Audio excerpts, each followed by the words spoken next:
मानो दोनों पर ही अथाह अनुराग हो। हृदय में दोनों ही आसपास निवास करती थी। किसी दिन वे सहसा सोचते थे कि वे दोनों ही मानो सो गई हैं। इस समय उनका हृदय ऐसा शून्य हो जाता था कि केवल एक निर्जीव अतृप्ति उनके हृदय में मिथ्या प्रतिध्वनि की भांति गूंज उठती थी। इसके बाद देवदास लाहौर चले गए। वहाँ चुन्नीलाल नौकरी करते थे। खबर पाकर भेंट करने के लिए आए। बहुत दिनों के बाद आज दोनों मित्र एक दूसरे को देखकर लज्जित और साथ ही सुख हुए। फिर देवदास ने शराब पीना शुरू किया। चंद्रमुखी की छाया उनके मन में बनी हुई थी। उसने शराब का निषेध किया था। सोचते वह कितनी बड़ी बुद्धिमती है, कैसी धीरा और शांत है, कितना उसका स्नेह है। पार्वती इस समय स्वप्नवत विस्मृत हो रही थी। केवल बुझते हुए दीप के समान जब जब उसकी स्मृति भभक उठती थी, परंतु यहाँ की जलवायु उनके अनुकूल नहीं पड़ी। बीच बीच में बीमार पड़ने लगे। छाती में फिर कड़क जान पड़ती थी। धर्मदास ने एक दिन रोते रोते कहा, देवता तुम्हारा शरीर फिर गिर चला, इसलिए और कहीं चलो। देवदास ने अनमने भाव से जवाब दिया,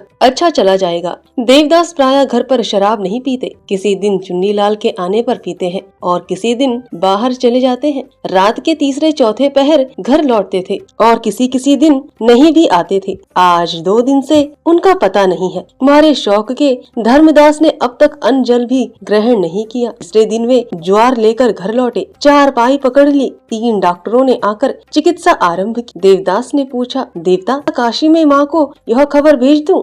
देवदास ने तत्काल बाधा देकर कहा, छी माँ को क्या यह मुंह दिखाने लायक है? धर्मदास ने इसके प्रतिवाद में कहा, रोग शोक तो सभी को होते हैं, पर क्या इसी से इतने बड़े दुख को माँ से छिपाया जा सकता है? तुम्हें कोई लज्जा नहीं देवता, काशी चलो। देवदास ने मुंह फिराकर कहा, नहीं धर्मदास, इस समय उनके पास नहीं जा सकूंगा। अच्छा होने के बाद देखा जाएगा। धर्मदास ने मन में सोचा कि चंद्रमुखी की चर्चा करें, किंतु वह स्वयं ही उससे इतना घृणा करता था कि यह विचार उठने पर भी वह चुप ही रहा। देवदास की चंद्रमुखी को बुलाने की स्वयं भी इच्छा होती थी, पर कह कुछ नहीं सकते थे। अस्तु कोई आया नहीं। कुछ दिन के बाद धीरे धीरे आरोग्य होने लगे। एक दिन उन्होंने धर्मदास से कहा, अगर तुम्हारी इच्छा हो तो चलो, इस बार और कहीं चला जाए। इस समय और कहीं चलने की जरूरत नहीं है। अगर हो सके तो घर चलो, नहीं तो माँ के पास चलो। माल असबाब बांधकर चुन्नीलाल से विदा लेकर देवदास फिर इलाहाबाद चले आए। शरीर इस समय भली भांति अच्छा हो गया था। कुछ दिन रहने के बाद उन्होंने एक दिन धर्मदास से कहा, धर्म किसी नई जगह नहीं चलोगे? अभी तक बम्बई नहीं देखी, वहाँ चलोगे? उनका अतिशय आग्रह देखकर इच्छा न रहते हुए भी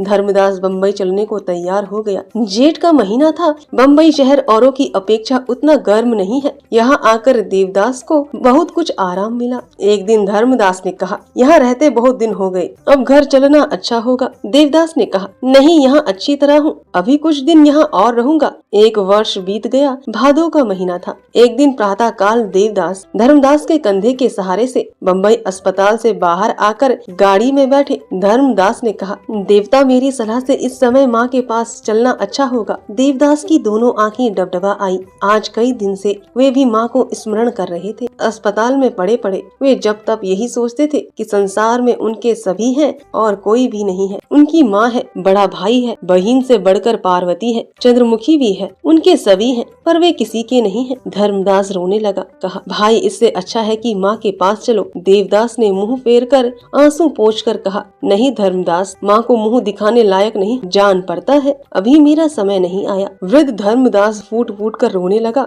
कहा, भैया अभी तो माँ जीती है। इस बात में कितना भाव भरा हुआ था, इसकी उन्हीं दोनों की अंतर आत्मा अनुभव कर सकी। देवदास की अवस्था इस समय बड़ी शोचनीय थी। सारे पेट की पलीहा और फेफड़े ने छींक लिया था। उस पर ज्वार और खांसी का प्रबल प्रकोप था। शरीर का रंग एकदम काला पड़ गया था। केवल ठटरी मात्र बच रही थी। आँखें भीतर की ओर घुस गई थी। उनमें एक प्रकार की अस्वाभाविक उज्ज्वलता चमका करती थी।